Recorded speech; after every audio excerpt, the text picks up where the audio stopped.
और मध्य प्रदेश कैबिनेट की बैठक खत्म हो गई। कई प्रस्तावों पर मुहर लगी है। मंत्री चेतन कश्यप ने जानकारी दी है। तस्वीरें हम आपको दिखाएंगे, सुनवाएंगे भी। कैबिनेट की बैठक माननीय मुख्यमंत्री डॉक्टर मोहन यादव जी की अध्यक्षता में संपन्न हुई और कल के विशेष सत्र के ऊपर नारी शक्ति वंदन के ऊपर जो मध्य प्रदेश सरकार ने विशेष सत्र आयोजित किया था, उसके लिए सभी महिला मंत्रियों के द्वारा मुख्यमंत्री जी का अभिनंदन किया गया कि इस संदर्भ में मध्य प्रदेश ने सर्वप्रथम देश में नारी शक्ति वंदन के आरक्षण का जो मुद्दा था उसको एक संकल्प के रूप में यहाँ पास किया। इसी के साथ आज प्रातः मुख्यमंत्री स्वयं बालाघाट जिले में कान्हा वन में गए थे और वहाँ पर जंगली भैंसें जो मध्य प्रदेश में 150 वर्ष पूर्व में थे, आसाम से इस बार भी 16 इस वर्ष के अंदर जंगली भैंसें लाए जाएंगे। उसकी शुरुआती खेप का उन्होंने बाड़े के अंदर छोड़ने का कार्य किया। यह चीतों के बाद में मध्य प्रदेश के पर्यावरण संतुलन व पर्यटन व जो वन्य जीव संरक्षण के अंदर मध्य प्रदेश की एक बड़ी भूमिका बनती जा रही है, उसका एक सीधा सा प्रमाण भी है। और इसी के बाद में अब असम से गेंडे व राइनो के 2 जोड़े लाने की भी योजना है। तो यह घास के जंगलों में लंबे समय तक रहने से एक इनका इकोसिस्टम डेवलप होता है। जो गाय और बाकी जो हिरण और बारहसिंगा रहते हैं, उन सबके लिए इनका एक वन्य जीव में होना बड़ा महत्वपूर्ण है। आज इस प्रारंभ में मुख्यमंत्री जी ने यह जानकारी भी सबके साथ शेयर करी है। इसी के साथ जल गंगा संवर्धन अभियान जो मध्य प्रदेश में चल रहा है, उसमें हर सरपंच से वो हर मंत्री व प्रभारी मंत्रियों से आग्रह किया गया कि वो इसको और सहभागिता करें और हर सरपंच एक जो संवर्धन के अंदर हम जो अलग अलग जो योजनाएं हम लेते हैं उसमें एक को वो ऑन करे, अपने के साथ में उसको जोड़े और उसकी एक, क्योंकि यह एक महत्वपूर्ण अभियान है और यह देश में नंबर 1 अभियान हो चुका है, जल गंगा संवर्धन अभियान, और पूरे देश के अंदर इसके ऊपर निगाह रखी जा रही है और मध्य प्रदेश मुझे लगता है इसमें और नई ऊंचाइयों के ऊपर आएगा। इसी के साथ सबसे महत्वपूर्ण गेहूं का उपार्जन प्रारंभ हो चुका है और केंद्र सरकार के द्वारा इस बार सबसे बड़ी वृद्धि जो 82 लाख टन से बढ़ा करके 100 लाख टन उपार्जन की परमिशन मध्य प्रदेश सरकार को दी है। यह किसानों के हित में बहुत बड़ा निर्णय है। प्रारंभ में लघु व मध्यम किसानों से जो उपार्जन किया जा रहा था, अब सभी किसानों का उपार्जन प्रारंभ कर दिया, क्योंकि इतनी बड़ी संख्या में उपार्जन पहली बार मध्य प्रदेश करेगा।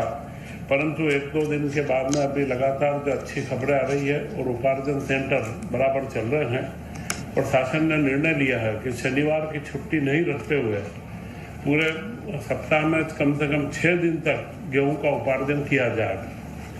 तो यह 78 लाख टन से 100 लाख टन का उपार्जन इस बार किया जाएगा। 9.50 लाख पहले 78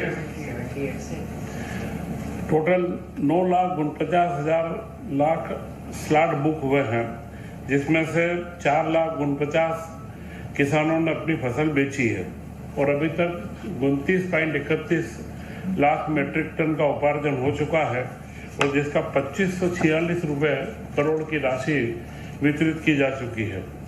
तो यह गेहूं उपार्जन इस विवाह के समय में किसानों को, लघु मध्यम किसानों के लिए बड़ी अच्छी सौगात लेकर के आया है और इसकी निरंतरता अगले माहों में जो रहेगी तो मुझे लगता है कि किसानों के लिए एक सकारात्मक माहौल बनेगा। इसी के साथ में जो अभी 10वीं और 12वीं के रिजल्ट आए हैं, इन नतीजों ने बता दिया है कि सांदीपनि विद्यालय की जो योजना मध्य प्रदेश के अंदर लगी है, इन विद्यालयों का मुख्य उद्देश्य था कि शिक्षा की गुणवत्ता में वृद्धि करना। तो यह अपनी गुणवत्ता के अंदर यह एक सार्थक सिद्ध हुआ है ये प्रयोग। और इस बार 10वीं और 12वीं के नतीजों में 58 छात्र छात्राओं ने मेरिट में मध्य प्रदेश में स्थान इसमें बनाया है। और 10वीं की मेरिट सूची में 41 विद्यार्थी सांदीपनि विद्यालय से है और 12वीं में 17 विद्यार्थियों का चयन हुआ है। तो यह जो प्रतिशत है, 4 वर्षों में सांदीपनि विद्यालयों में जो शिक्षकों की गुणवत्ता, बच्चों के नवाचार और जितने कार्य किए गए, और अब जो नया इंफ्रास्ट्रक्चर बन रहा है, ये स्कूल अपने आप में देखने लायक स्कूल है। धीरे धीरे हर जिले के अंदर पूर्णता की ओर आ गए हैं। तो यह जो शिक्षा की गुणवत्ता का विकास है, इसके आंकड़े बड़े स्पष्ट हैं कि 10वीं में जो उत्तीर्ण बच्चों का सांदीपनि में 4 वर्ष पूर्व 68% का रेशो था, यह बढ़कर के 88% हो चुका है। 20% की वृद्धि अपने आप में बहुत बड़ी वृद्धि होती है। यह कार्य इन स्कूलों के, और जो 12वीं का रिजल्ट है वो 59 से बढ़कर के 89% हो चुका है। तो यह गुणवत्तापूर्ण शिक्षा का एक बहुत बड़ा प्रयोग है जो सफलता की ओर ऊपर जा रहा है। इस बार प्रधानमंत्री जी ने मन की बात में जनगणना के बारे में और उसके महत्व को रेखांकित करा है। इस बार की जनगणना को, पूरी जनगणना के अंदर स्व जनगणना का जो प्रारूप डिजिटल रूप में दिया गया है, हम चाहेंगे कि प्रदेश का हर नागरिक स्व जनगणना को स्वीकार करे, उसके अंदर अपने फॉर्म भरे। यह निश्चित है वह अपना फॉर्म भर भी देगा, और कोई अगर उसमें बाद में उसको लगता है कि बदलाव करना है तो इसके प्रगणक उनके घरों पर आएंगे, तब वो उसमें बदलाव भी कर सकते हैं। अतः अभी ज़्यादा से ज़्यादा नागरिकों को अपने स्व जनगणना का प्रारूप को उपयोग करना चाहिए, ऐसा मुख्यमंत्री जी के द्वारा भी पूरे प्रदेश को एक आह्वान किया गया है।